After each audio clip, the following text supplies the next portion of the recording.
Mengjesi të dashur shikues, po takohemi edhe sot për të nisur një ditë e re e me shumë gjëra të reja. Në fillim ju kërkoj ndjesë për shkak se jam paksa e ftohur, por ju ftoj të mos e ndroni kanalin, sepse miku juaj Mengjesin e Tribun do të përcjell tek ju sot shumë informacione, rubrika, storje e kuriozitete shumë interesante, e nuk do të mungojnë as intervistat e realizuara në studio. E për fillim, siç e do zakoni i Mengjesit e Tribun, në fillim ju përcjellim në pika të shkurtra materialet që do të karakterizojnë edicionin e sotëm. Fillon muaji i shiritit roz dhe luftës kundër kancerit të gjirit. Në kryeqytet funksionalizohen shtëpizat për libra, flasin libërshitësit.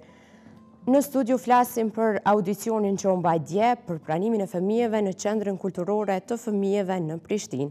Rubrika Komuniko LED dhe shumë kuriozitete, ndër të tjera mësoni çdo gjë rreth luleve nga ujëra të ëmbël.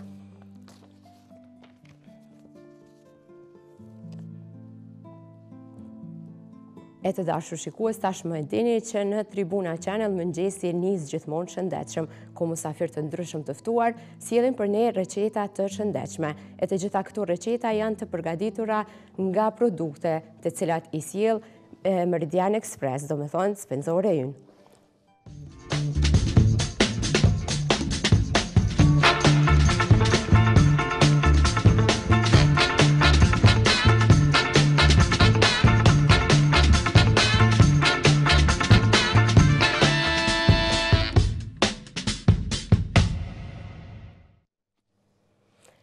E shikues të dashur, tani është koha të kalojmë në studion tjetër, atje do të shohim një kafe të cilën mund ta gjeni në lokalin Më Dhomë, i cili gjendet në kryeqytetin tonë.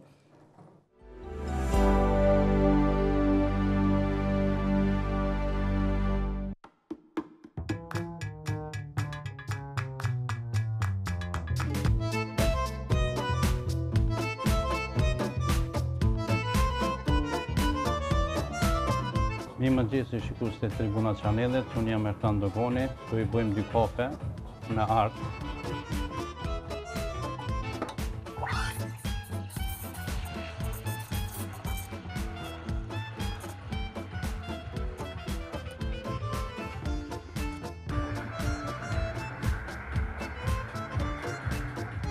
Tash do të përgatisim një portret, një vajzë me flën kaçorela. Që janë zero në ftyrën pak, në bëhet interesant. Në tani bukur është.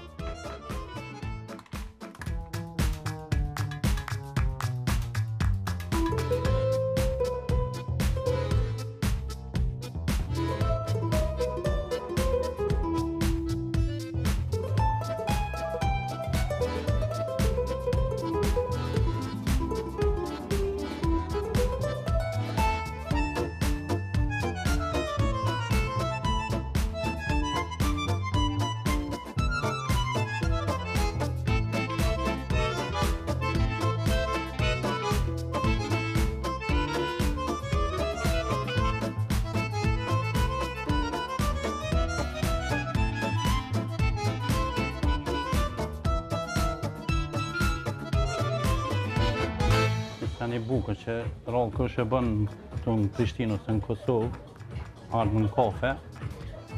Shkjo një portret shumë interesant që ju ka përqyrë dhe shumë edhe femnave kër ja kumë qënë në për tavolinë.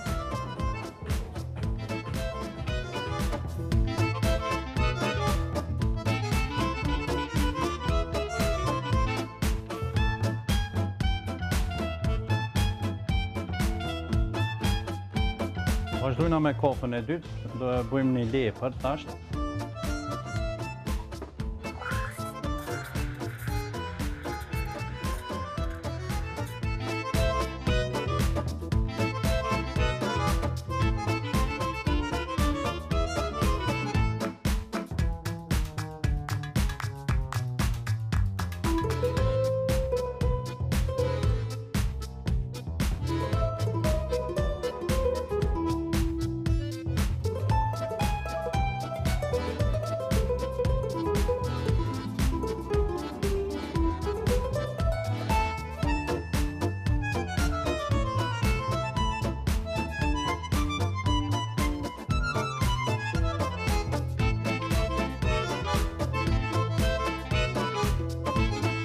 Këtu ishin dy kafet që i përgatitëm më sot. Faleminderit shikues të Tribuna Channelit. Ju mirëpresëm në Kafe Bardhan të shijoni këtë kafe të bukur.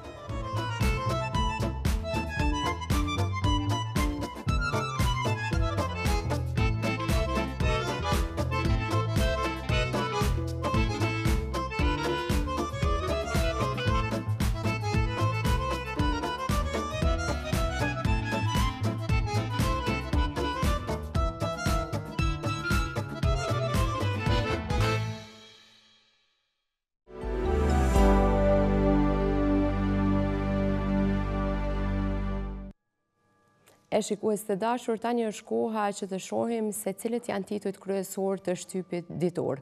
Është kohë fushate dhe besoj se të gjithë jemi të mirë kuptueshëm me të gjitha ato që lexojmë dhe dëgjojmë. Ne do të mësojmë sot edhe se çka ka ndodhur dje në seancën e jashtëzakonshme të Kuvendit të Kosovës. E si çdo ditë tjetër, e nisim më të përditshme në koha ditore.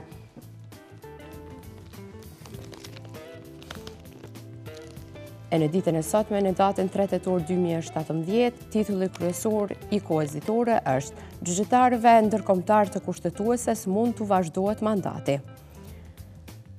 Pozita e gjyqtarit Robert Korlan ka mbetur bosh, është një vit prej kur ai është dorëhequr nga kushtetuesja. Dy kolegëve të tij, Sezhana Boshturashova Diçeva dhe Almiro Rodriguez, ju përfundon mandati në qershorin e vitit të ardhshëm. Krahas tyre, edhe dy gjyqtarëve nga radhët e komuniteteve Ivan Çukalovicit dhe Altaj Syrojit. Dhe nuk dihet nëse pas qershorit të vitit të ardhshëm, kushtetuesja do të pavarësohet nga ndërkombëtarët. Në gjykatë e Kuvend kanë heshtur për këtë, sikurse në Eulex kanë theksuar të jetë shumë më herët të spekulohet rreth së ardhmës. Një tjetër titull që mund ta lexojmë në koha ditore është BE-ja refuzon krahasimet e Kosovës me Katalonian, reagimet e Bashkimit Evropian ndaj referendumit në Katalon. E në këndin e zgjedhjeve lokale lexojmë: Gorani, Prishtinën duhet ta bëjmë standard për komunat e tjera. Veseli kërkon votën për ndryshimin e madh. Lima i thot se vendi ka nevojë për zhvillim e jo për plasje. LDK-ja më objektiva për zhvillimin ekonomik. Këtë artikull mund ta gjeni në faqen 13 deri në faqen 16. E përveç kohës ditore, afër meje kam edhe të përditshmen Epoka e re, ku titulli i saj thot: Besojmë se fitojmë në Therand, flet për epokën e re Balim Muharremaj. Ambasadori gjerman bën thirrje për konsensus nacional. Këtë artikull e gjeni në faqen numër 2. Presidenti Thaçi krijon edhe 2 dekorata. Këtë artikull e gjeni në faqen 3, ndërsa në faqen 4 pasulli: Kosova model suksesi për diplomacinë ndërkombëtare. Suspendon 3 zyrtar të burgut të Dubravës. Këtë artikull mund ta gjeni në numrin 5 e në faqen numër 12, sulm me armë në Las Vegas, të paktën 58 të vdekur. Kryeministri Haradinaj u shkruan letër ministrave për Trepçen. Hamza, sektori privat, do të jetë bartës kryesori rritjes ekonomike. Këtë artikull e gjeni në faqen 8. E një tjetër artikull në këndin e kulturës është Dëllavi ofron përkrahje për MKRS-n. Ky artikull gjendet në faqen 14. Një tjetër titull thot: Derbi nuk solli fitues, Gjilani fluturon në pozitën e dytë. Këtë artikull nga sporti mund ta gjeni në faqen 16. E një titull tjetër thot: Ashpërsohet gjua mes pozitës dhe opozitës në Kuvend. Këto janë titujt kryesor që karakterizojnë epokën e re për ditën e sotme, e të shohim se ç'thot e përditshmja zëri.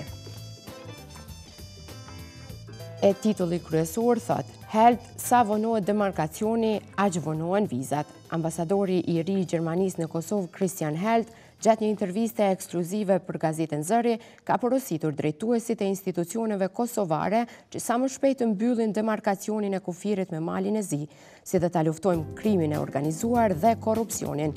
Kjo pasi që sipas tij, sa më shumë vonohet ratifikimi i marrëveshjes së kufirit, aq do të vonohet edhe liberalizimi i vizave me BE-n. Kurti, qeverisja e PDK-s la Kaçanikun pa fabrika. Këtë artikull e gjeni në faqen 7 ndërsa një tjetër artikull thot që i laj prioritet organizimin e trafikut në qytet. Lima i mbështet një ata që kanë dalë nga prehri i dëshmorëve. Këtë mund ta lexoni në faqen 8. Mustafa Deçani e meriton qeverisjen e LDK-s. Këtë artikull e gjeni në faqen 9. E po në këtë faqe mund të lexoni edhe paculli Prishtina e Gërmis, dimrit do të bëhet qendër patinazhi. E në këndin e sportit mund të lexoni udhëtimi i një refugjati. Besart Berisha ka rrëfyer jetën e tij të vështirë, të cilën e kishte nisur nga një refugjat që udhëtonte 1200 kilometra nga Kosova për në Gjermani për të ikur. Këtë artikull e gjeni në faqen 12.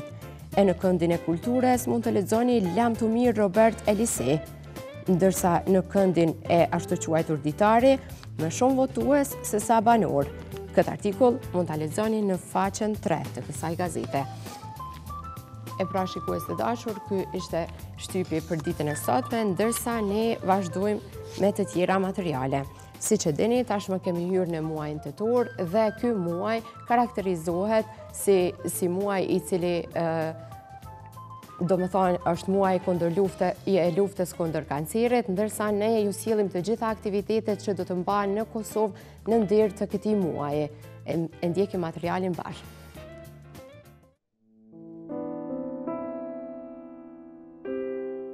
Punëtori, ligjërata e takime me gra dhe shumë aktivitete tjera do të mbahen nëpër komunat e Kosovës gjatë këtij muaji për të shënuar muajin ndërkombëtar të luftës kundër kancerit të gjirit.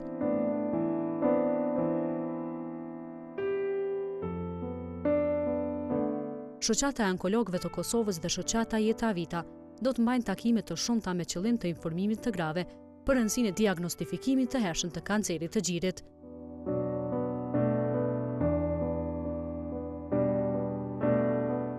Tetori i Roz 2017, këtë vit do të fokusohet nëpër komunat më të vogla sipas këtij orari. Vitia 5 tetor, Dragashi 10 tetor, Kaçaniku 12 tetor, Suhareka 13 tetor, Klina 18 tetor, ndërsa takimi me femrat e policisë së Kosovës dhe Vushtria 30 tetor.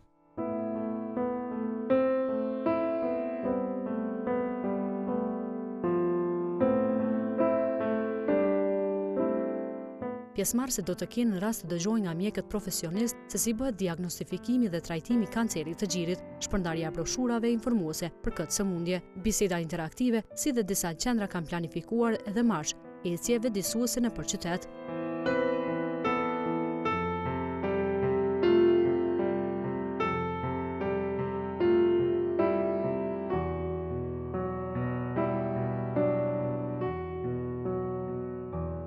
E në fund të muajit, në Prishtinë organizohet manifestimi tradicional informativo-kulturor nga Jeta Vita dhe ecja vëdësuese me moto Zbulimi hershëm mbi jetesë.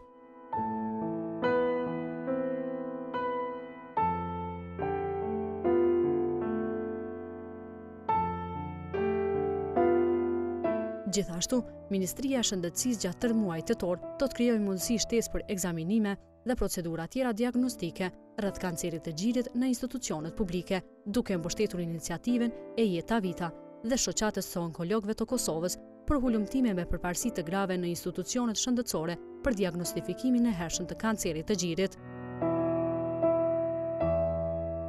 Aktivitetet nëpër komuna dhe manifestimi informativo-kulturor do të zhvillohen me moto Zbulimi hershëm mbi jetesë, pas të cilit fillon ecja tradicionale para teatrit kombëtar në fund të muajit, e që si vjet mbahet për herë të 10.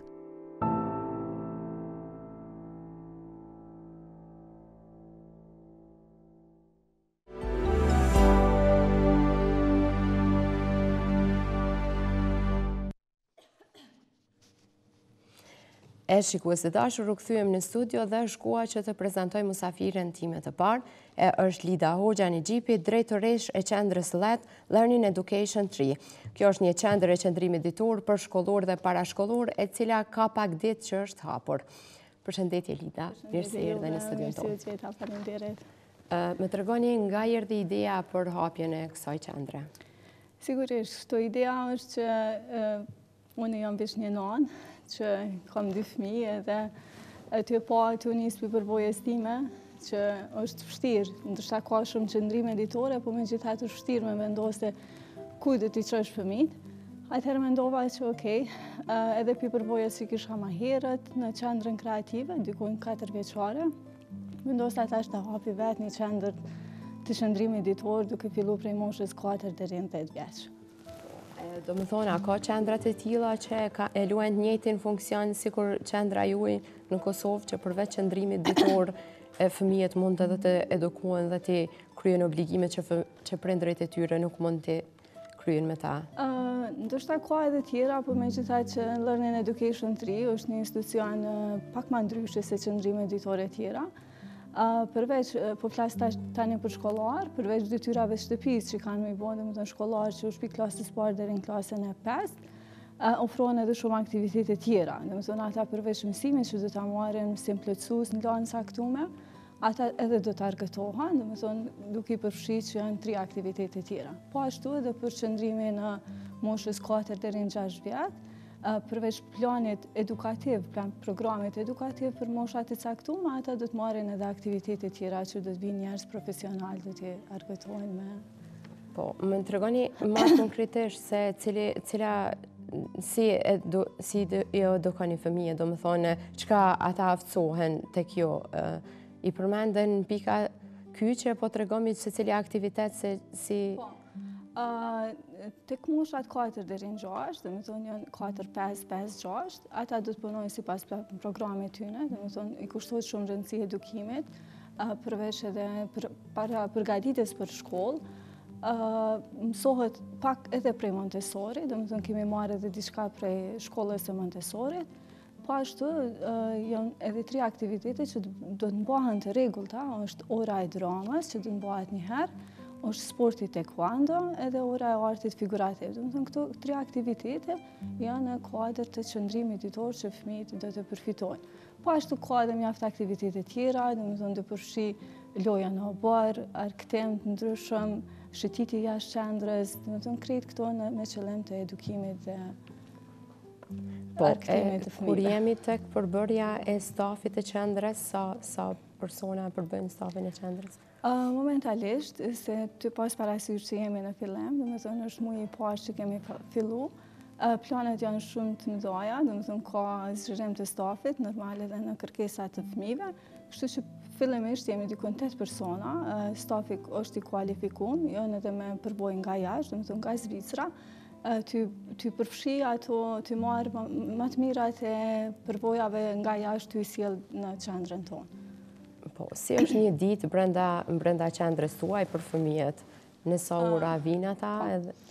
Fillimisht qendra hapet në ora 7, fëmijët domethënë fillojnë zakonisht prej orës 8 fillojnë më ardh, kështu që kanë mëngjesin, domethënë takimi i mëngjesit, ku është me mësuesit, pastaj është mëngjesi, pas mëngjesit secili ndohen nëpër klasa, domethënë ty përfshi edhe shkollarët ty me anashkaloj edhe ta. Domethënë kanë me bë detyrat, kanë me përsërit ato mësime të cilat i kanë marrë në shkollë. Të parashkollorët është aktiviteti kryesor i ditës, domethënë varësisht të cili plan program jemi. Mandej është prap aktiviteti ditor që vjen për çdo ditë, është nga një aktivitet që vjen për shembull mësuesja e dramës, të sportit taekwondos, vazhdohet me drekën dhe me aktivitete tjera pas drekës. Ndërsa shkollarët, për cilën deri tek shkolla shumicën e fëmijëve kemi prej shkollës Ismail Shemali, se na jemi vetëm në atë lokacion, domethënë në lagjën Bregu i Diellit, kështu që për cilën në shkollën Ismail Shemali, madje vazhdohet me puna me grupe tjera. Cili është orari më i gjatë që mund të qëndrojnë fëmijët? Deri në cilën orë mund të qëndrojnë ata? Deri në ora 17:30, domethënë 5:30 pas dite. Për ju keni veç një muaj që keni hapur qendrën, por sa keni arritur që të informoni prindërit se ekziston një qendër e tillë dhe a ka filluar interesimi i prindërve për mi sjell fëmijët? Regjistrimet kanë filluar dikon prej muajit 15 gusht, puna ka filluar prej 4 shtatorit. Jemi mëndu me përfshi marketing sa më shumë edhe përmes Facebookut, faqes tonë edhe flyerave të ndryshme që i kemi shpërndarë, po edhe pritjes direkte që ata na vizitojnë për çdo herë. Po shifet që ka mjaft interesim, si duket edhe kjo puna aktiviteteve, domethënë ndoshta ka qëndrime të tilla ditore, por është vetëm plan programi mësimor. Po ndoshta nuk afrohet një aktivitet siç është drama, e cila na e dim se ora e dramës ndikon edhe në performancën e mësimeve në shkollë, më thonë në koncentrim. Gjithashtu edhe sporti taekwondo, dhe më thonë e ka rëndësinë e vetë, është prej arteve marcialeve nështë ta matë vjetra edhe fëmijëve po shifet që po i pëlqen, po ndikon në vetë disiplinë të tyne, po është në ora e artit figurativ që fëmijët po mundën me shpreh kreativitetin e vetë nëpërmes materialeve recikluese të ndryshme që na i përdorim gjatë punës tonë. Cila është mosha maksimale që fëmijët mund të ndjekin kursin? Deri në cilën moshë mund të qëndrojnë? Na kemi fillu prej moshës 4 vjeçare deri në klasën e 5, 11 vjeç, po Learning Education 3 apo LED Center ekziston, është ndame në 2 departamente, domethënë departamenti i edukimit ku janë 4 deri në 11 vjeç, po ashtu mandej pas dite janë edhe kurse që të bëhen. Domethënë kurse duke i përfshi student, nxënësa për përgatitjen e bursave ndërkombëtare. Po sigurisht hera tjera do të flaset për këto trajnime, ndërsa pjesa tjetër është domethënë edukimi që është 4 deri në 10 vjeç. Po, deri më tani sa ka kapacitet qendra, sa fëmijë keni deri më tani dhe sa të tjerë keni mundësi me i pranu? Kapaciteti i qendrës është ndoshta deri në 100 fëmijë. Fillimisht janë dikon 40, domethënë 45 sillet numri. Të pas parasysh është veç numri i parë, kemi arrit mjaft sukses, presim edhe regjistrime tjera. Prindi kemi të kënaqur, fëmijët po vinë me qef që është më rëndësi, është edhe moto e jonë që fëmijët le të vinë, le të argëtohen, është shumë e rëndësi që si prind më zhru me nxezë dhe me qu fëmin me një institucion me qef. Jo në është aty kajt, të pritu me shku, po me gjithat ata që po vinë janë të lumëtër. Po, cilat janë ato argumente që i ofron ju prindri, çdo prindi që kur vjen me pru fëmijën, cilat janë ato kushtet që ju ofroni, argumente që i bindni që kjo është qendra edukate ku ata duhet të sillin fëmijën? Fillimisht na i ofrojmë një ngrohtësi, domethënë fëmijëve që pikë pari ata ndeshën me neve, domethënë është ajo ngrohtësia që kanë edhe prej mësuesve, janë shumë pozitive, programi është shumë atraktiv, domethënë 4 deri në 6 fëmijët nuk kanë gjumë, është një përparësisë, nuk i shtim me zër, me flajt, që me thonë ma direkt kështu. Ata nëse dojnë, mundën me pushu, nëse s'dojnë, domethënë janë të lirë me bo aktivitetet tjera, po ata njihen nështë si në shpe. Ka raste kur fëmijët edhe i thonë prindërve, ok, ktheho pak ma vonë merrna se po vazhdojmë me aktivitete. Për ndryshe, prind një përparësi jona jemi shumë transparent. Prindi mundet marrë me vizitu fëmijën e vetë çfarë do koha, çfarë do ora, pa na paralajmëru, edhe me pa se ku është, çka po bën, cilat aktivitete po i merr. Po shto edhe në Facebook mundohemi me publiku punimet të tona që i bojmë bashkë me fëmijët. Okay, le të flasim pak për ambientin ku edukohen dhe qëndrojnë fëmijët, sa i plotëson ai kushtet? Si lokacion është i përshtatshëm, është një shtëpi që është renovu, është bo kogja investim.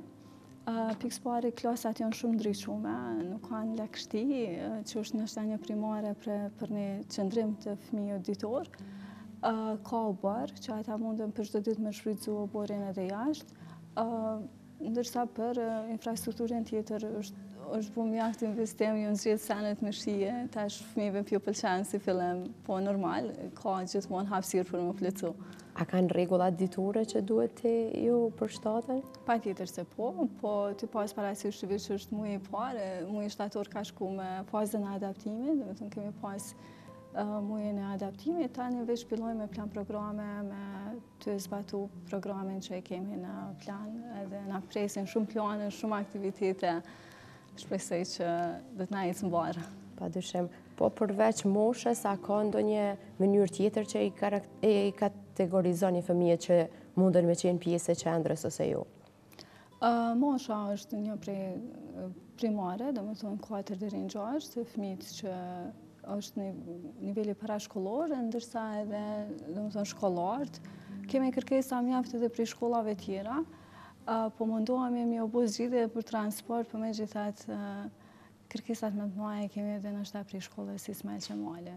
Po mjaft ka kërkesa prej shkollës qëndrimeve fëmijëve që janë në shkolla Fajkonica ndryshme. I përmendet shujtat ditore, nëse mundeni me na tregu edhe njëherë sa shujta ditore janë edhe çka përmbajnë ato shujtja. Po patjetër. Shujta domethënë fëmijët i marrin 3 shujta, është Mengjesi, dreka dhe zamra apo mes shujta. Përgatitet prej kuzhinës tonë, është një kuzhiniere mjaft me përvojë dhe po i bën ushqimet e shishme, të shëndetshme që është me rëndësi. Po mundohemi që fëmijët e marrin atë kaloritë mundshme gjatë ditës. Kjo. Po, padyshim. Na tregoni pak tashmë ka fëmijë që ndoshta janë që 1 muaj në qendër apo jo, pasi që është hap. Na tregoni pak a janë ambientuar ata me juve si edukatore, por edhe me ambientin.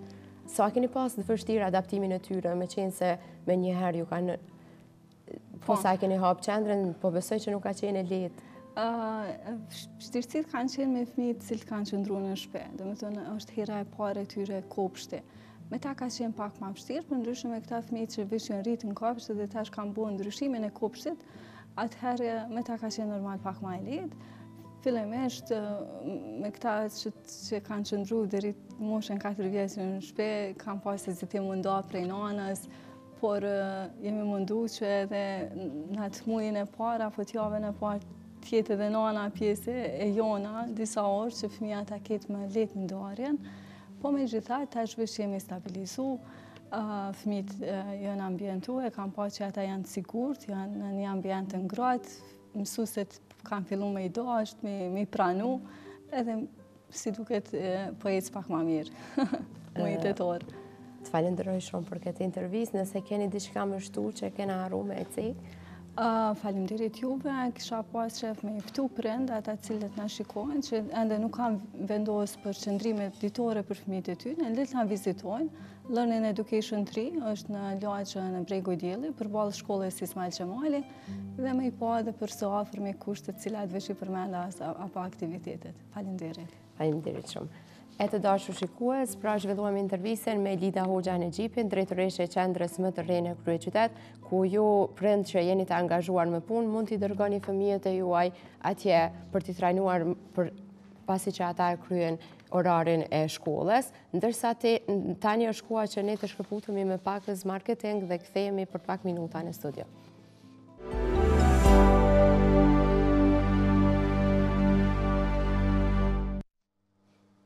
E të dashur shikues, tani është koha që t'ju prezantoj musafirin tim të ftuar, i dysi me radhë, e ky është zotri Fadel Gërguri, është ish kryetari i Federatës të Aeronautikës së Kosovës, si dhe tani është kryetari i klubit Fly Dardania, të cilët merren me aktivitetet të sportit të paraglidizmit dhe parashutizmit. Përshëndetje, zotri Fadel. Përshëndetje, mirë. Mirë se erdhe në studion tonë. Mirë se gjej. Nuk ka shumë kohë që ju e keni themeluar klubin Fly Dardania, por ky sezon besoj që ka qenë i ngjeshur me aktivitete për klubin tuaj. Ne tregoni si ka kaluar sezona e nxehtë. Zakonisht prej pas luftës Kosovës asnjëherë nuk kam kaluar një ditë vikendi në shtëpi, rregullisht jam terren, rregullisht fluturoj. Mirë, po ky vit ka qenë një ndër vitet më të ngjeshura. Kemi punuar në Shqipëri, kemi fluturuar me turistë në Shqipëri. Kemi pas gara ndërkombëtare, tash sa kemi orë nga Slovenia. Ka qenë një ndër aktivitetet më të ngjeshura që kam pas deri tash. Do të thotë kam pas 24 orë i kam qenë në zonën me fluturime. Të ndalemi te garat ndërkombëtare, përmendet Sloveninë, na tregoni më konkretisht ku keni garuar? Po shkojmë radhazi, kemi garuar që nga viti, po marrim këtë vit, kam qenë drejtori i kupës të botës në Shqipëri, në maj, është zhvillu kampionati botëror i fluturimeve të lira, ku Kosova doli në të gara 20-ta në krejt botën, një sukses shumë i madh, unë llogaritet sukses shumë i madh, sepse të jesh në mes të 20 ekipeve botërore është sukses për neve. Aty kam qenë drejtori i garës, drejtori general i garës, ku ka shku një aktivitet shumë i madh. Pastaj rregullisht kemi fluturuar në për Kosovë, kemi qenë në Llogara, kemi punuar 2 muaj ditë me turizëm. Është një aktivitet i Federatës Aeronautike Shqiptare që na ka thirrur 4 pilot nga Kosova. Pastaj kemi zhvilluar aktivitetet rregullisht me klubin Fly Dardania, që I kam 4 djemë shumë pilot mirë edhe janë të licencuar. Kemi bërë një namë të madhe edhe në Kosovë edhe në arenën ndërkombëtare. Tash ishim në Sloveni ku prej vendit 20 kalum në vendin e 10. Unë isha si përfaqësues I Kosovës, në ato nuk isha si Fly Dardani, po isha si përfaqësues I Kosovës. Piloti jun që tash nuk ishte këtu se e ftova edhe unë të vinim bashkë me ta, zëri vendin e 7 në Europë, që është pra po them një sukses shumë I madh e Hizri Gubetinit. Kështu që rregullisht aty në Sloveni kemi qenë 5 ditë, ka qenë para Kupa e Evropës, ku vitin e ardhshëm shpresojmë të zomnim ndër vendet e po besoj të futemi në top 10 evropiane. A ka qenë kategori e lartë e garimet prej cilës pikë jeni hedhur edhe sa minuta keni qëndruar? Kjo ka qenë garë në cak, këtu nuk llogaritet koha, po llogaritet sa ata kanë cakun aty. Vjen për 700 metra, ka qenë në Sloveni, që ashtu 700-750 nga Kodra, ku është një vend që ishte një vend për herë të parë kam fluturuar, aty kam fluturuar në Sloveni shumë vende, po aty për herë të parë edhe ishte një vend shumë I mirë. 750, 800, nuk ishe I sigurt, mirë po 10 minuta, 15 minuta kemi najt ashtu nartë, ka dashur ta caku poshtë. Po. Kur ndalemi te Shqipëria, thatë që keni qenë 2 muaj atje, po aktivitetet e juaj atje cilat ishin? Fluturimi me tandem, zbashku me turist, është një organizim që organizohet në Llogara, tash edhe përpara kemi qenë 4 pilot kosovar. 2 muaj ditë janë bëhat shumë fluturime, sa që dikur edhe pak e u mërzit, se gjithë më zhëshe me gjesë me njerën parashut, mrambe, vetëm që s'fleshë me atë parashut, se 7 fluturime në ditë u bëshin me turista, është një vend shumë I mirë, besoj që keni qenë edhe ju keni shikuar atë vend, po bëhat një, mund të themi një Olodeniz I dytë, sepse Olodenizi në Turqi është tash do t'ikim, është një ndër vendet më të mëdha në botë që bëhen këto fluturime dyshe me turist. Atëherë edhe në Shqipëri po shkohet në atë drejtim që më bë këta pilot që ishin aty janë shumë profesionistë edhe nuk ka pas asnjë ekses, do të thotë janë bë dikon 2000 fluturime me 2000 pasager ka pas, 2000 turistë që kanë fluturuar me 10 pilot të aeronautikës shqiptare dhe të kosovare. Dhe bëhen 2000 fluturime për një muaj e gjysmë, një muaj më them 30 ditë ashtu, afër 2 muajve, edhe mos ketë asnjë ekses është një profesionalizëm shumë I madh. Gjithsesi, po ju keni mbajt aktivitete edhe në Kosovë, të paktën në fillim të pranverës, na tregoni si kanë shkuar aktivitetet, më duket se këtë vit ka pasur interesim më të madh të atyre të lëshohen me paraglide. Ka pas interesim, ka edhe interesim shumë për mu regjistru në klubin, nuk po kemi kapacitet ashtë më dha, sepse shumica nuk kanë mjetet financiare me ble paraglidin, janë të varën, po them nga mjetet. Janë nga dëshira qefi mu morë me paraglide, po janë varën nga mjetet financiare, nuk kanë kushte, sepse me ble një paraglide po kushton plus kursi, harxime teren, pastaj mjetet mu ngrit deri në Kodër. Këto janë shumë kushte që nuk shumë I catrive nuk kanë mundësi. Zakonisht edhe mu e them që është një vretje shumë e madhe për neve dhe për gjitha institucionet e Kosovës se femra shumë e ndalume në këto aktivitete. Pse e them këtë? Sepse ju e dini që një femën për më marrë me këtë aktivitet duhet të plotësoj atë kriterin që thasha përpara kushteve financiare, sepse nuk ka. Më marrë me këtë aktivitet në start do t'i ketë 2.000 euro se do t'a blej paraglidin. Paraglidi është vetjak, është personal. Kështu që është shumë jemi mrapa. Është një tash për tash në fluturim janë vetëm 2 femra në Kosovës, njëra vjen ashtu, kurse tjetër është aktive kjo kosovare Leckosi nga Prishtina, është shumë aktive, mirë po edhe babaj vetë I ka kushtet. Po shumë femra tjera nuk ka mundësi. Klubi sa përstuje faqe mund të jek këto harxhimet e klubit, sepse komuna nuk ka mjetet gjithashtu për klubin. Po, sa antarë janë në klub të... Po, tash për tash në regjistër kemi 32 antarë, kurse prej tyre 4 fluturime profesionizëm, do të thonë janë profesionista, kurse tjerët janë, disa janë fillestarë, disa mirën me aktivitetet tjera që janë modelet që ndërtohen janë kështu.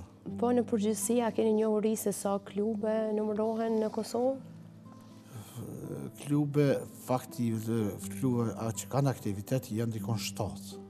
Kurse të regjistruar ka ma shumë, po klube që kanë aktivitet janë 7 Kosovë dhe janë shumë profesionistë janë, sepse gjatë kohës sa isha në kryetar na doli me licencat e para Kosovës, edhe tash ne kemi ata që janë licencu, ata kanë vazhdu atë aktivitetin dhe janë shumë profesionistë. Kurse tash po presim që Federata Aeronautike e Kosovës e ka marrë atë drejtën e licencimit të pilotëve nga autoriteti rregullativ, sepse kemi 7 instruktorë dhe po shpresojnë që do dalin ende. Në Kosovë fluturojnë dikun 30 vetë që janë të licencuar dhe 20 janë me licenca sportive të fajit. A mund të thuhet se është sport i zhvilluar në Kosovë? Po, mund thuhet edhe lirisht thuhet kjo se është shumë i zhvilluar dhe shumë i sigurt. Sepse kemi pilotë shumë sigurt që ka vite që pas një aksident. Për shembull, derisa në vendet e rajonit çdo vit ka aksidente dhe aksidente me fatalitet, kurse në Kosovë që sa kemi filluar nuk ka asnjë aktivitet, ka kërvishje këmbës ose diçka, po jo kështu aksidente shumë lloja. A konsiderohet sporti i paraglidizmit dhe parashutizmit si sport ekstrem? Po, hyn radhën e sporteve ekstreme, diku e za vendin e 11 nga ekstremizmi. Mirë, po kjo është sport, mund të themi, nëse do me bëj ekstrem, është shumë ekstrem. Është sport që duhesh me bëj. Nëse e bën ekstrem, është aq ekstrem që as vetë se pranon. Po nëse do me bëj sigurt, është aq i sigurt që as vetë. Shpesh e bisedojmë, mund ta marrësh një thes edhe me të qitën paraglid edhe fluturon edhe nuk shkon drejt. Mirë, po janë kushtet atmosferike ato që çdo pilot duhet me ditë. Janë alfa edhe omega e paraglidizmit, janë kushtet atmosferike. Cila është koha më e mirë për shembull në Kosovë për të fluturuar? Po tash janë ndome sezonat. Për shembull, ata që shkojnë në cross, është crossi që shkon prej një lartësie në lartësi tjetër pa motor, duke zhvilluar rrymat e ajrit, është vera. Nga muj me thonë nga gjysmë e majit deri në gjysmën e shtatorit. Kurse sporti tjetër gara në cak janë gjithë vitin. Po cilat janë pjesët në Kosovë ku mund të ushtrohet ky sport? Zakonisht ku i mbani aktivitetet? Zakonisht aktiviteti më i mirë që ka kulmin e terrenit është Istogu, që gjithë pilot kanë qef me shku me fluturu atje, edhe pse komuna e Istogut na ka premtuar këtë vit që do të rregullojë atë rrugën që është shumë e prishur dhe e lartë. Është Skorobishta në Prizren, është një fshat përmi ku është i banur me musliman, është Kaçandolli në Podijev, është për fillestar. Goleshi këtu në Prishtinë, është ka në Pej, ka terrenet bukura në Pej, është te Peklena dhe një terren fillestar aty që është. Ka në Gjilan, ka në Slivov, këtë në Gjilan Slivov janë terrene për fillestar, që mund të ushtrojnë fillestarët dhe gradualisht në mund gjitë kodrës. Kështu që ka terrene Kosova shumë të mira. Ka dhe Mitrovica është Cërnusha Mitrovica, është një terren që mund të rrihet në dinamik, sepse po frynjere madhe në veri perëndim, atëherë Cërnusha është shumë vend i mirë me nejt ka 1 orë, 2 orë najre dhe... Sa kohë mund të qëndrosh shumë të në pikat e Kosovës? Po, më duket se Ardal Celina ka një rekord që ka nejt dikon 4 orë gjys 5 orë. Gzim Statusi ka nejt 4 orë. Këtu në rekordet që ka nejt 4 orë najre. Ka nejt, ata janë 3, mujnë i bojnë, për veti kam pak shtim në mosh, nuk e qëndroj jo që nuk di ose të lutëroj, po... A organizoni gara ndërmjet klubeve? Po, kemi kampionatin kombëtar, që kemi një kampionat që nga 2011, tash është sezone 6, edhe po në gjitha trevat shqiptare.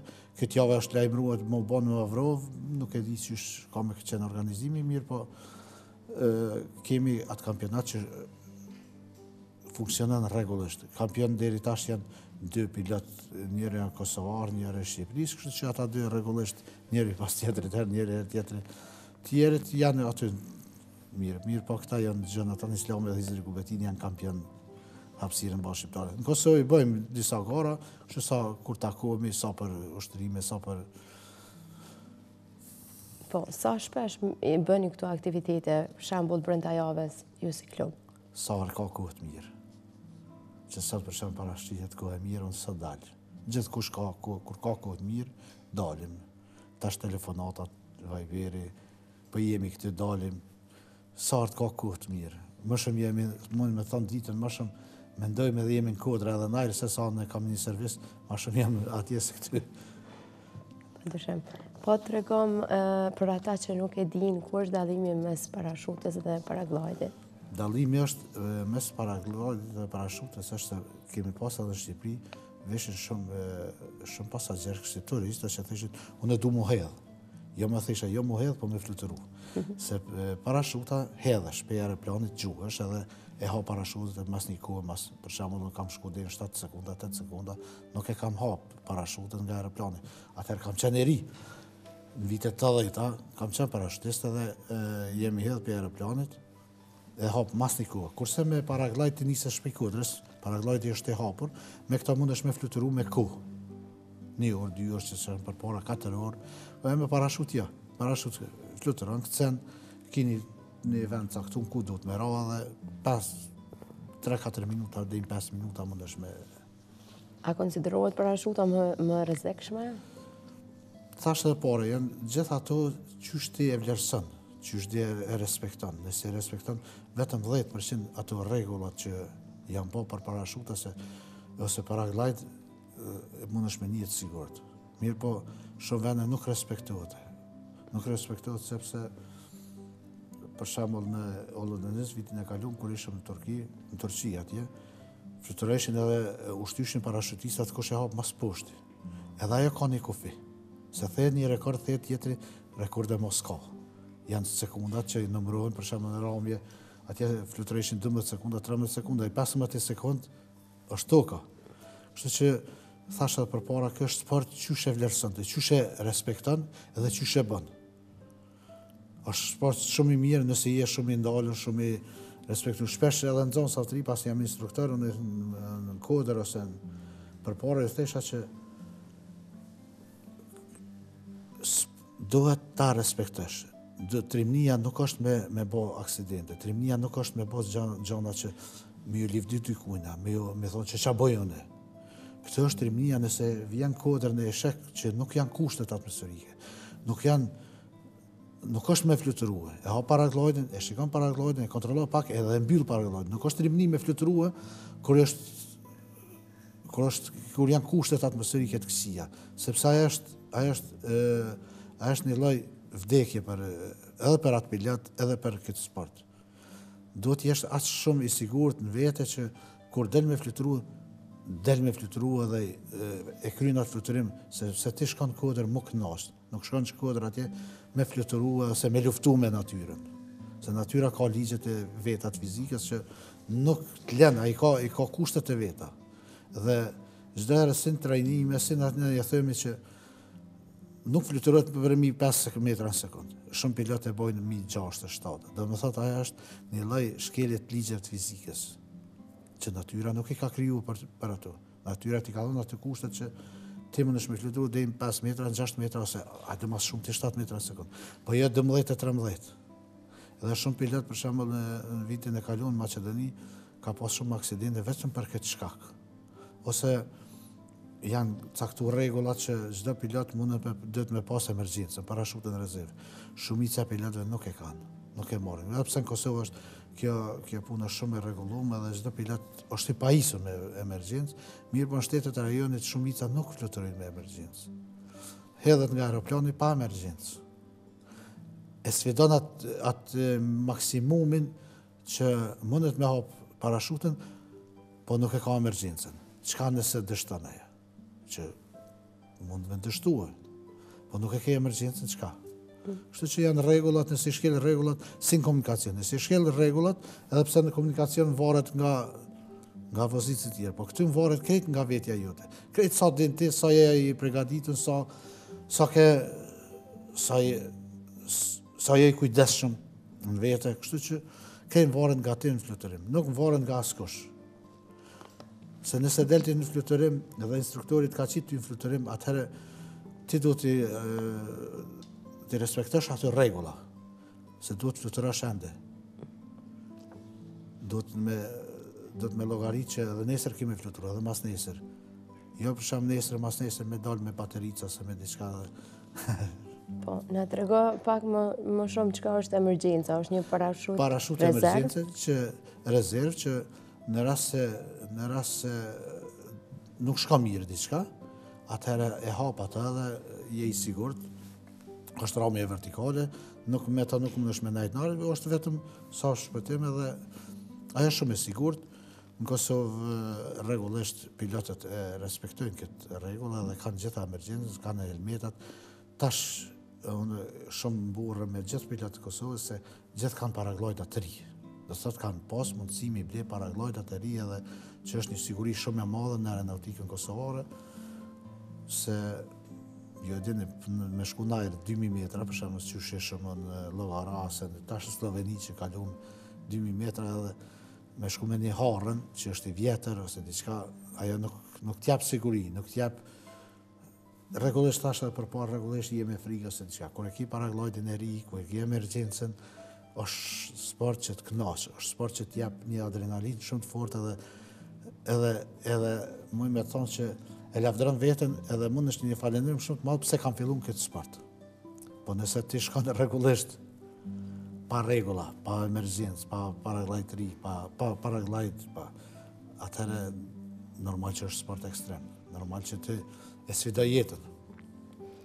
Ekziston edhe paraglidizmi në çifte, sa jeni të hapur ju si klub që mi pranoj? Po ajo është ajo dyshit që thash tandem, kemi në Kosovë janë dikon 6-7 licencum, do të kemi bërë edhe kurse për tandem, janë 4 jemi që rregullisht merremi me këtë sport, ishëm edhe në Shqipëni që është përpara.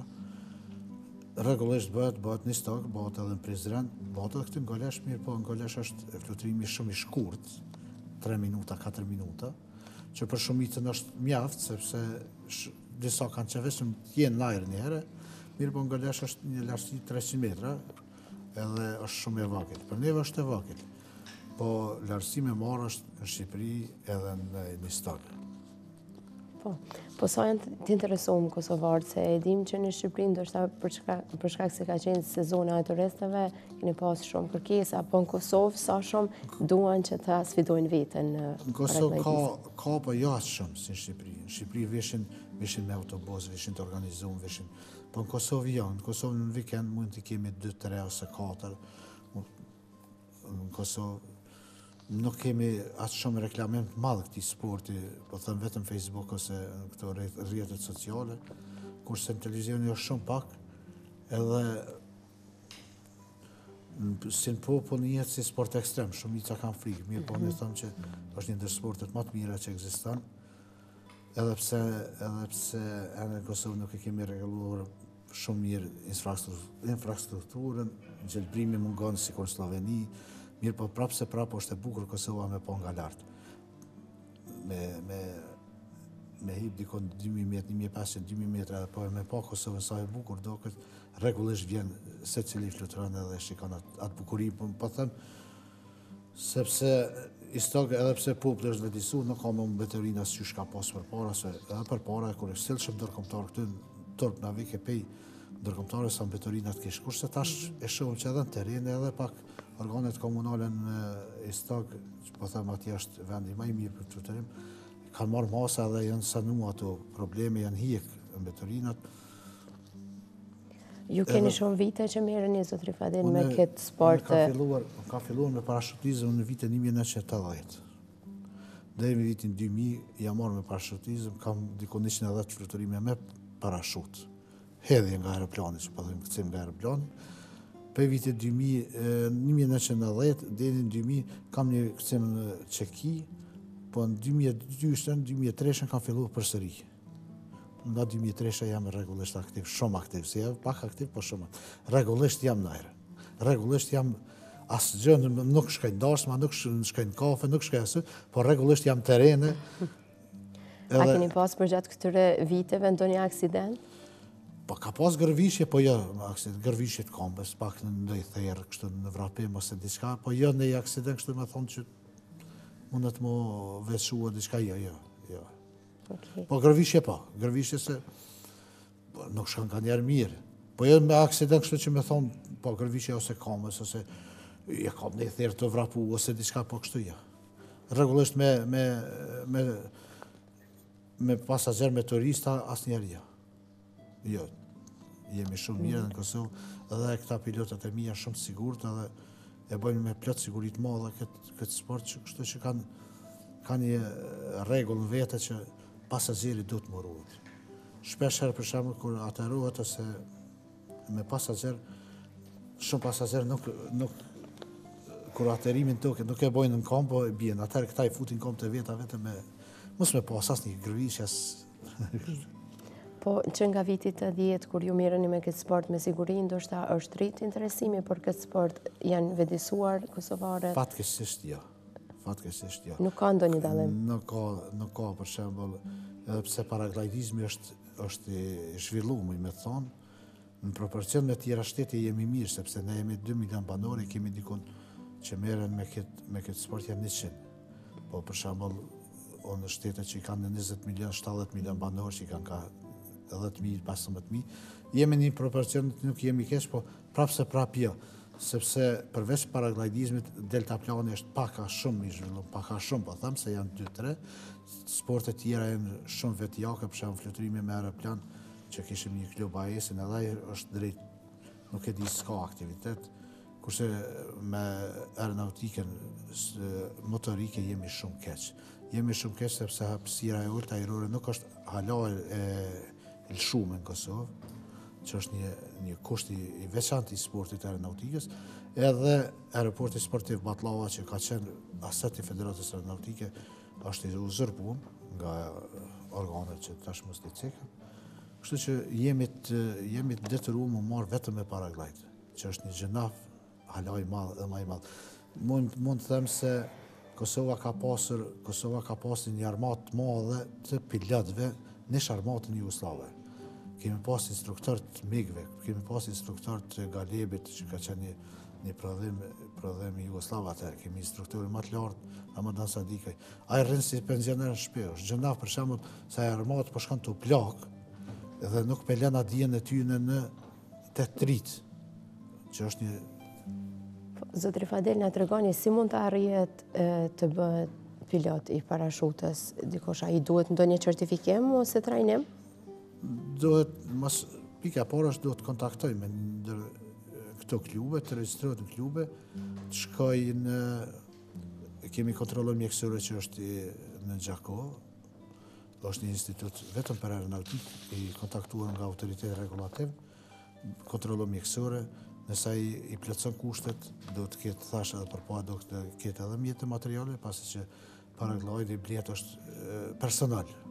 Nuk mund të blej askush, gjithë kënd botë është personal, kështu që më marrë me këtë sport duhet të ketë kushte materiale me blej, edhe pse kushton mirë, po për 5-6 vite e siguron që sepse qëndron ai, nëse sa të ruan atë paraglide, duhet të ketë edhe duhet jetë shumë i kujdes, nëse vjen dikush më regjistru, duhet ta di që duhet me ngu, duhet me mësu. Nuk është trimni veç me dal najr. Trimni është edhe me mësu, edhe me thonë vetë nga njerë nalë dhe i këtu, sepse ky sport jep shumë adrenalinë dhe shumë herë të rritë nuk din me ndalë vetën.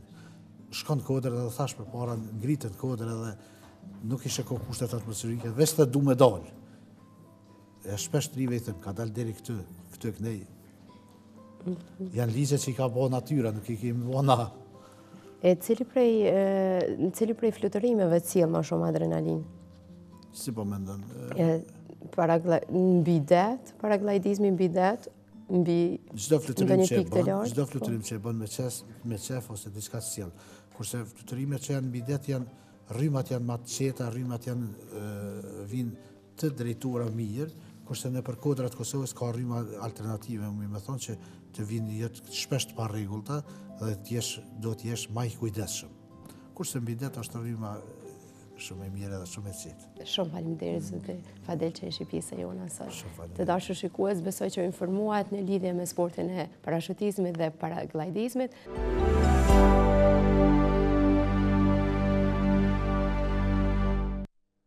E të dashur shikues, si çdo të marrë tjetër edhe sot kemi mundësi të shohim bashkë rubrikën tonë Komuniko Let, është Vjosa Selmani, kolegja ime, ajo e cila do të na flet nga J Coders. Le ta ndjekim bashkë.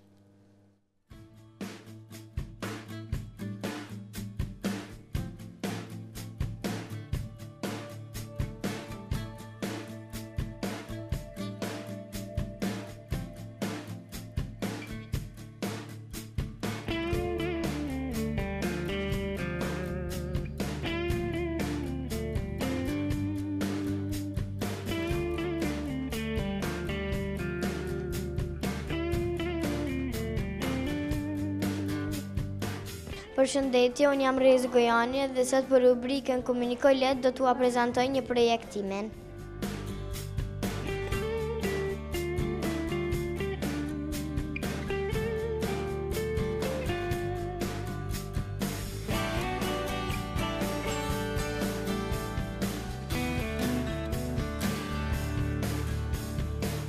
Ky është projekti Shënjestra, edhe këtu i kemi 3 servomotora të cilët shërbejnë për me vë diçka në lëvizje. Edhe këtu i kemi 3 fotorezistora të cilët e lezojnë vlerën e dritës. Këtu e këm programu fotorezistorin që kur ti merë vlerat më të mëdha të dritës, vën funksion motorin i cili e bën që den me shku mbrapa.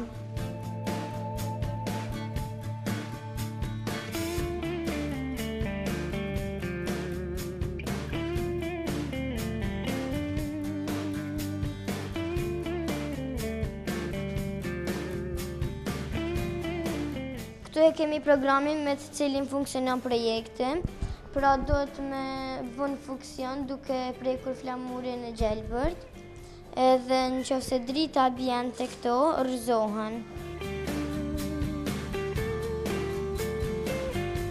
Edhe për me i vun në vendin se si kanë qenë me herët, përdorim space.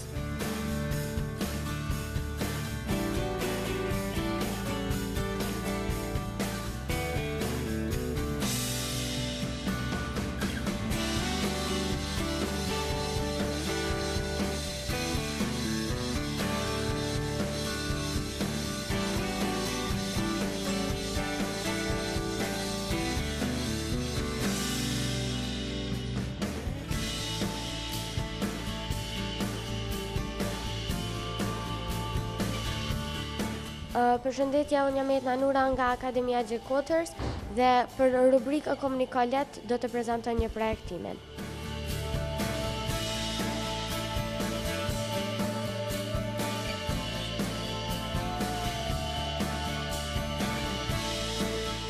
Ky është projekti im lifti, ku kemi përdorur fotorezistor, servomotor, tela dhe indikator për të parë se si lëviz lifti. Kur ne lëvizim liftin, atëherë fotorezistor atëherë mund ta tregojnë atë dhe kur lifti dal para fotorezistorëve, atëherë numri tek indikatori do të ndryshojë dhe do të na tregojë katin në të cilën është lifti. Ne pashtu kemi përdorur edhe telat të cilat janë të lidhur me fotorezistorët dhe servomotorin për të na treguar katin dhe se si do të lëviz lifti.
shikues të dashur, ashtu si që paralajmërova, tani është koha që të prezantoj tek ju musafirin tim të tretë të ftuar. Në Prishtinë është mbajtur dje audicioni për pranimin e fëmijëve në qendrën kulturore për fëmijë.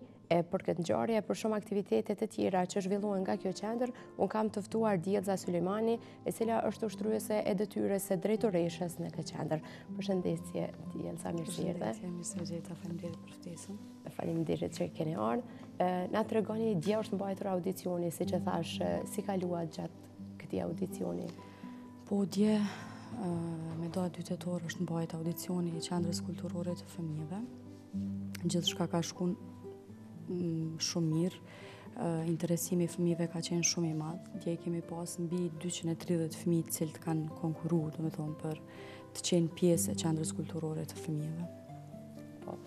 Sa ka qenë i hapur konkursi? Sa kohë ka qenë i hapur që fëmijët kanë pasur mundësi për me konkuru? Ne faktikisht lajmërimin e kemi qitë para 10 dite, po dje ka qenë dita, do të thonë, audicioni që është mbajt. Nuk ka pas ditë tjetër pas ditës së djeshme. Okej, a janë bërë edhe për zgjedhjet në po atë ditë? Janë bërë edhe për zgjedhjet e fëmijëve. Prej, siç thash, numrit prej mbi 230.000 që kanë qenë të interesuar për të qenë pjesë e qendrës kulturore, vetëm 150 prej tyre janë përzgjedhur nga sektoret e ndryshme që janë në qendrë kulturore. Cilat kanë qenë fazat e testimit që ata është dashur t'i kalojnë për membrim me qenë pjesë e qendrës? Për shembull, për sektorin e muzikës, përkatësisht për korin e fëmijëve, është për testimi fëmijëve, 2 këngë kanë pas me i këndu, ritmi ka qenë, do të thonë, ritmi është primar dhe veshi muzikor normalisht. Ndërsa për klubin ambasadorëve ka qenë një test i cili është përgatitur nga profesori i cili udhëheq fëmijët. Për vallet popullore gjithashtu ka qenë testi, do të thonë, se a kanë ritëm për vallëzim. Për sport gjithashtu kanë qenë reflekset e fëmijëve, këto gjëra të cilat janë testuar prej profesorëve përkatës që janë në qendër kulturore të fëmijëve. Po. Sa fëmijë kanë pasur mundësi të konkurrojnë? A ka qenë numri limituar? Jo, nuk është numri limituar. Kanë qenë, domethënë, të ftuar gjithë fëmijët e komunës Prishtinës, gjitha shkollat e Prishtinës, por edhe të komunës Prishtinës për rreth. Sa është e rëndësishme për fëmijët që të bëjnë pjesë e kësaj qendre, cilat janë përparësitë? Unë mendoj që është rëndësi e madhe, shkak se fëmijët zhvillohen në për ato drejtimet cilat ata dëshirojmë dhe ne ju japim këtë mundësi qendra kulturore e fëmijëve, e cila funksionon në kuadër të komunës Prishtinës, përkatësisht departamentit për kulturë. Dhe unë mendoj që është një kënaqësi edhe për ne të punojmë me ata fëmijë, por edhe fëmijët janë, unë mendoj që janë privilegjuar që do të marrin pjesë në kuadër qendrës kulturore të fëmijëve në aktivitetet e ndryshme të cilat ne i zhvillojmë aty.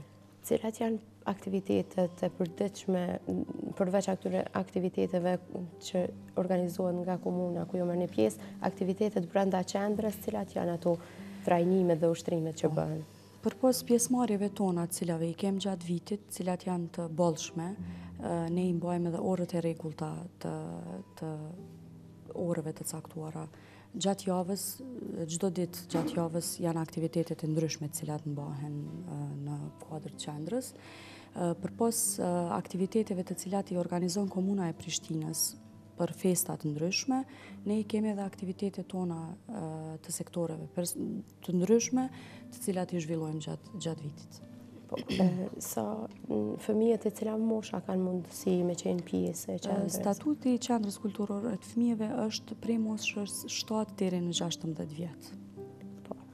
A ka ndonjë fëmijë që qëndron në këtë interval kohor prej moshës 7 deri në 17 që është pjesë? Janë disa, të cilët vetëm se janë regjistruar prej moshës 7 vjeç dhe e kanë përcjell. Përndryshe, çdo vjet neve na bjen me i përcjell fëmijë të cilët veç e mbushin moshën 16 vjeçare dhe për atë edhe hapet audicioni për pranimin e ri të fëmijëve.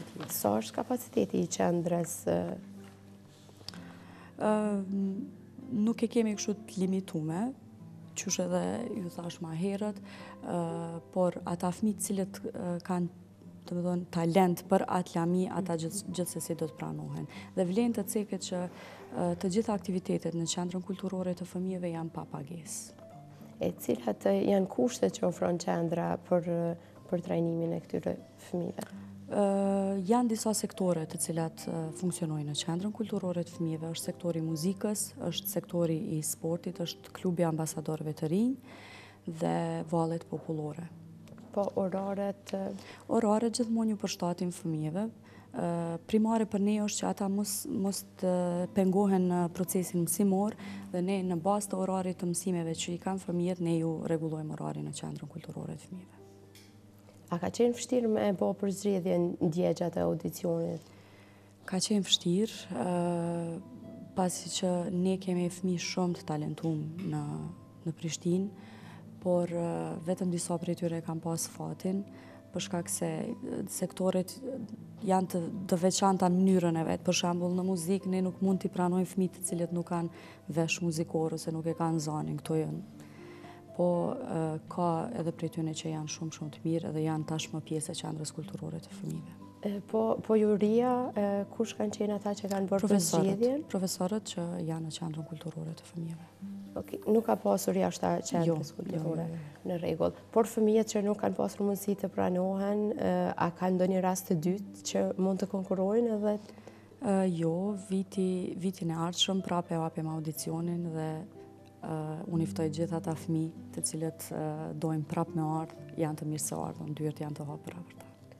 Në cilën fushë dallohen fëmijët më shumë se janë aktiv? Nuk mund të ceki në veçanti njënën prej tyre, për shkak se në të gjitha fushat ata fëmijë cilët vetëm janë pjesë e qendrës kanë tregu rezultat shumë të mirë. Për shembull, në sektorin e muzikës, disa prej nxënësave aty janë edhe pjesë e shumë koncerteve, festivaleve të ndryshme, edhe talent show tash të cilat mbahen, për shembull Voice of Kids, ka fëmijë cilët marrin pjesë, pastaj fëmijë të ndryshme të cilët marrin pjesë në turniret e sportit. Gjithashtu, tashmë javën e ardhshme kemi me udhëtu me grupin e valleve në një festival i cili mbahet në Shqipëri, në Durrës. Po, sa ofron Prishtina mundësi që këta fëmijë të zhvillohen? A i pret një ardhmë e mirë? Unë besoj që po, se si që thash tashmë veç është e dëshmuar, se ka fëmijë të cilët kanë dalë prej qendrës kulturore të fëmijëve dhe tashmë janë këngëtar ose janë gazetar ose sportistë, kështu që unë mendoj që ne ja kemi arritur qëllimit. Po kur jemi tek aktivitetet që organizohen nga komuna, si shkon kjo puna e përzgjedhjes së fëmijëve, cilët fëmijë përzgjedhin për me qenë pjesë e aktiviteteve? Nuk i përzgjedhim. Gjithë ata fëmijë të cilët janë të pranuar, janë pjesë e qendrës, ata do të jenë pjesëmarrës. Komuna ju organizon koncertet ose shfaqje ose çka do që organizon, ne jemi gjithmonë pjesë e tyre me disa pika, nga sektori muzikës, nga sektori valleve, gjithashtu dhe klubi ambasadorëve të rinj. Cilat janë plan programet, për shembull në fushën e vallëzimit, çka ushtrojnë ata, cilat valle ushtrojnë? Valle të ndryshme, nga krajina të ndryshme, si të Kosovës, gjithashtu dhe të Shqipërisë. Sporti ka turnire të ndryshme të cilat i organizon përpos orëve të rregullta të cilat i mbajnë gjatë javëve. Kori përpos aktiviteteve të komunës, gjithashtu e ka dhe koncertin e rregullt vjetor të cilin e mbajnë. Gjithashtu klubi i ambasadorëve kryen vizitat të ndryshme në institucionet tona, ministrit tona, gjithashtu dhe në ambasadat e ndryshme. Qëllimi i tyre është që t'i mbrojnë të drejtat e fëmijëve, do të thonë tema kryesore të cilën ata mirën. Sa kanë vullnet fëmijët që të zhvillojnë këto aktivitete? Unë mendoj që pasi që për shkak edhe kërkesës të madhe tyre që e patëm veç në audicionin e djeshëm, unë mendoj që kjo është një dëshmi mjaft e madhe që ata janë shumë të interesuar për këto aktivitete. Por a ka artistë mrirë që ndoshta ne i njohim që kanë dalë nga qendra juaj që sot janë të njohur në muzikë ose në vallëzim? Ka, janë disa, janë edhe se përpara ka qenë edhe qendra pionerëve. Do të thonë mbas luftës e ka marrë emrin qendra kulturore të fëmijëve. Do të thonë ka të ndryshëm, ka aktor, ka këngëtar, cilët kanë dalë nga kjo qendër, gjithashtu dhe sportist. Në rregull. Po cilat janë aktivitetet që tashmë veç i keni në plan dhe jeni duke u përgatitur për to? Si që thash, javën e ardhshme ne veç do të udhtojmë me grupin e vallëtarëve. Jemi të ftuar në festivalin Luajmë dhe vallëzojmë, i cili mbahet në Durrës të Shqipërisë, do të jemi pjesëmarrës atje. Pastaj vijojnë festat e nëntorit, me 28 nëntor, komuna do të organizojnë një koncert për 28 nëntorin, ne do të jemi pjesëmarrës. Pastaj vinë dhe festat e fundvitit, në cilit prap do të jemi prezent dhe vazhdojmë kështu deri në qershor, kur edhe përfundojmë mandej aktivitetet kulturore. Po sa është e pajisur me mjetë e qendra juaj, shembull, apo se do në bibliotekë ku fëmijët mund të kalojnë kohën? E kemi dhe një bibliotekë të cilën e kemi nga dhurat nga Instituti Yunus Emre. Pastaj kemi klubin ku i zhvillojmë aktivitetet kori, e kemi pianon. Pastaj e kemi dhe sallën e madhe të vallëzimit, ku ushtrojnë gjithashtu dhe të sportit. Nuk janë kushtet e këqija. A ju mungojnë ndonjë kusht ose material që do të doni?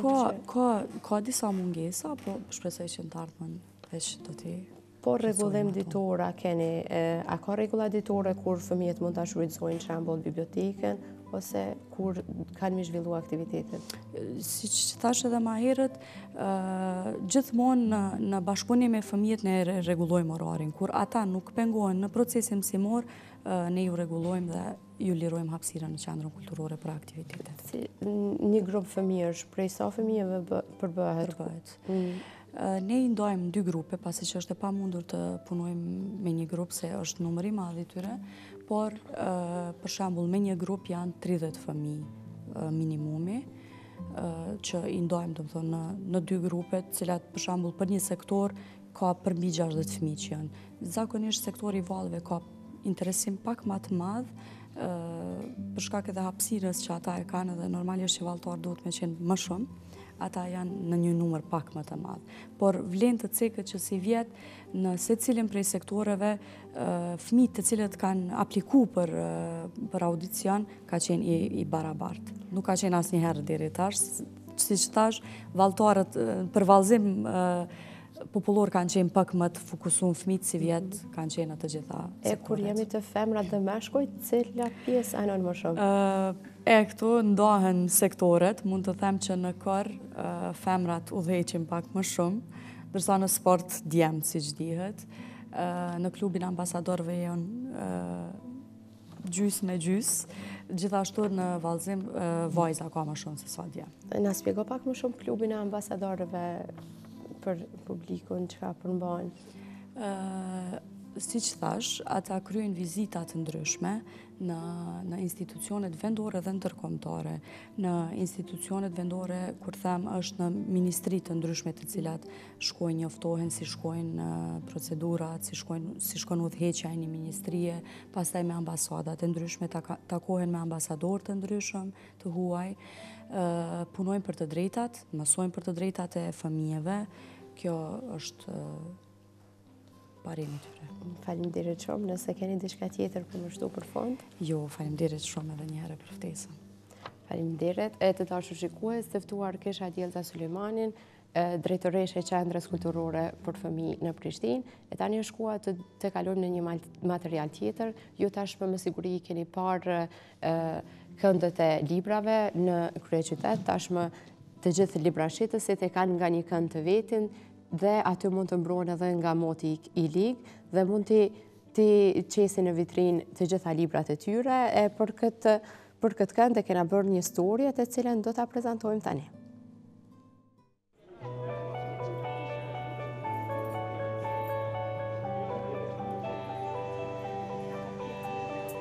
Plot 12 vjet punon shitës i librave.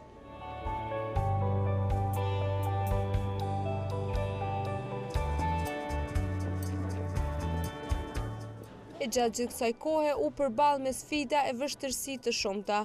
Madje ndonjëherë ishte në situatë kur ushtrimi i kësaj pune i bëi pothuajse i pamundur.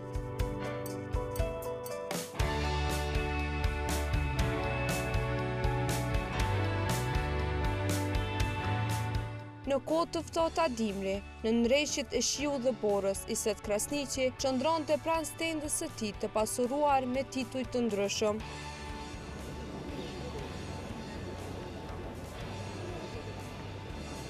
E sot, derisa punon në shtëpisën e tij të re plot libra, ai tregon se rregullimi i këndit të librave në kryeqytet do të thotë shumë për të.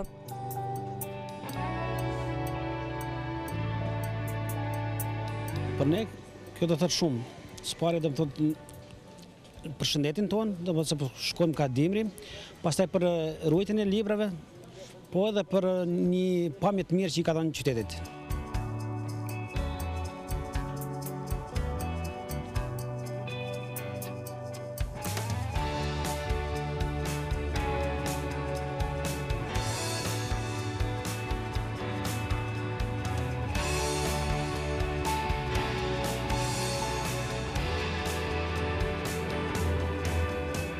Në këtë formë të shitjes e praktikoj që 12 vjetin. Kam punu në redaksinë e botimeve Rilindja, edhe Rilindja përfundim është mbyll pra 12 vjeteve mu dash faktikisht të dalë në rrugë dhe të shes libra. Do të thonë një kohë gjatë 12 vjet me libra, do të thonë është mirë kështu. Mirë, po në anën tjetër kushtet ishin të vështira që ne vështirësishin shumë punën. Nga një herë do të thonë u bëj edhe e pamundër faktikisht për të punuar. Po tani është shumë mirë. Të premte në sheshet kryesore të Prishtinës u përuruan 8 shtëpizat e librave të vendosura aty në prill të këtij viti nga Komuna e Prishtinës, në bashkëpunim me Demosin zviceran.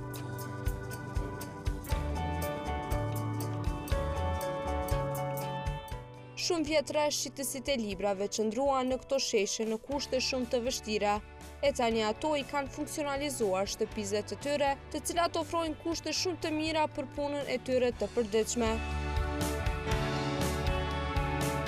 Kjo punë do të thotë shumë, sepse rutinën ditore e cila na merrte kohë dhe na mërziste në fakt, u te kalu, dhe puna jonë tashmë ka kaluar nivel tjetër, domethënë bëhet një punë më dinjitetshëm, bëhet shumë më pasion, me qef, edhe kemi kushtet elementare të cilat na ofrojnë një komoditet.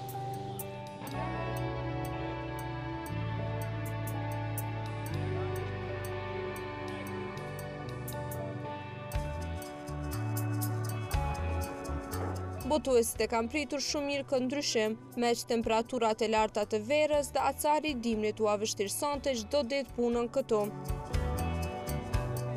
Kemi qenë qiell të hapur, domethënë përveç verës, por realisht edhe verës kemi pas të lashe për shkak se dihet dielli, temperaturat e larta, libri është diçka e ndihshme, domethënë gjatë gjithë kohës duhet improvizu që të bëj hije të mos dëmtueshin librat, pastaj vjen fjala mas verës, fillon sezona e treshënave lagështisë, që prapë ne kemi pas problem, domethënë për shkak se libri është i ndihshëm dëmtohet, mos flasim për dimrin, edhe anashkalu gjithë këto, pastaj mbi të gjitha ka qenë pyetje dhe shëndeti ynë, sepse qëndrosh temperatura ekstreme të larta deri në 40-46 gradë plus, domethënë ka pasur se kur ne kemi qëndruar këtu, po dhe kundërta deri në minus 18-20 gjatë dimrave të ftohtë, domethënë për neve ka qenë jashtëzakonisht e vështirë. Mirë, po gjithmonë me shpresën që do vi koha kur, si më thonë, puna jonë do bëhet më mirë, më dinjitetshëm.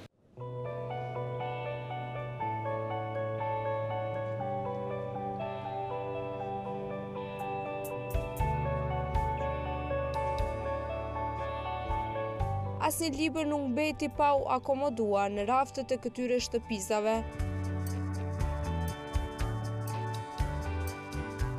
Shitësit tregojnë se hapësirat janë të mjaftueshme për ta dhe se ato përmbajnë kushte shumë të mira për punë.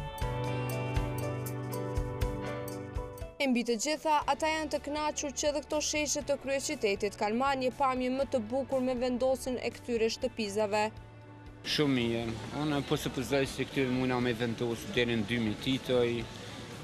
Janë shumë mirë edhe për sezonet të ndryshme, kur ka rishje, kur është ftaftë, na jemi të pajisur edhe me energji elektrike, edhe vitrinat janë pejqelçi që mund më po libra që janë të ekspozume, na jemi shumë të kënaqur realisht.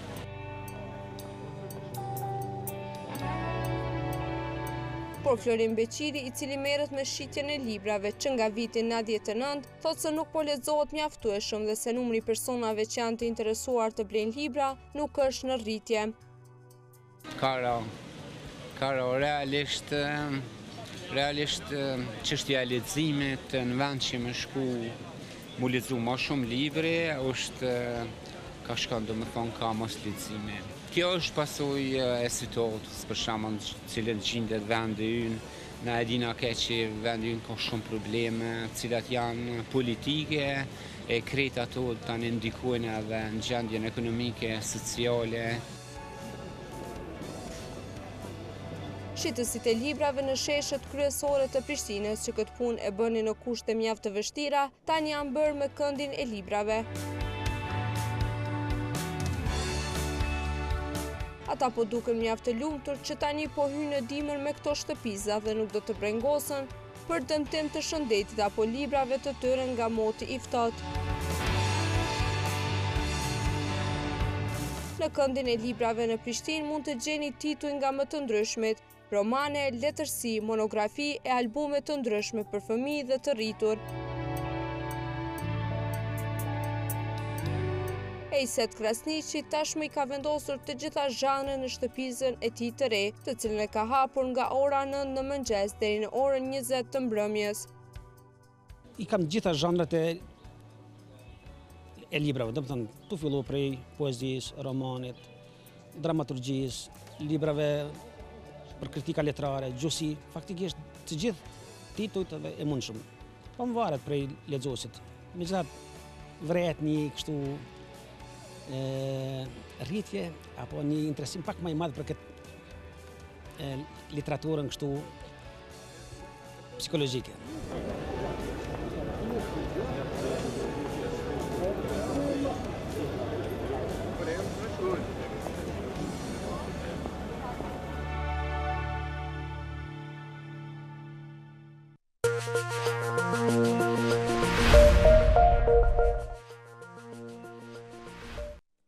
E të dashur shikues, pas 2 orësh bashk, tashmë është fundi i edicionit për ditën e sotme. Unë shpresoj që jeni darë të kënaqur me të gjitha ato që kishim përgatitur sot për ju. Unë ju le ta kem prap nesër në orën 7:15, duke ju premtuar se do t'ju sjellim storje dhe intervista kaq interesante si sot, ndërsa pa ja kaluar linjen kolegës time Aurora Magjarra, e cila do të na informoj për ngjarjet e fundit në vend. Unë do të doja ti falenderoj ata që mundësojnë realizimin e këtij emisioni, që janë Meridian Express, UBT, Minimax e shumë sponsorë të tjerë. Tani është linja për Aurorën dhe t'i ndjekim lajmet e fundit.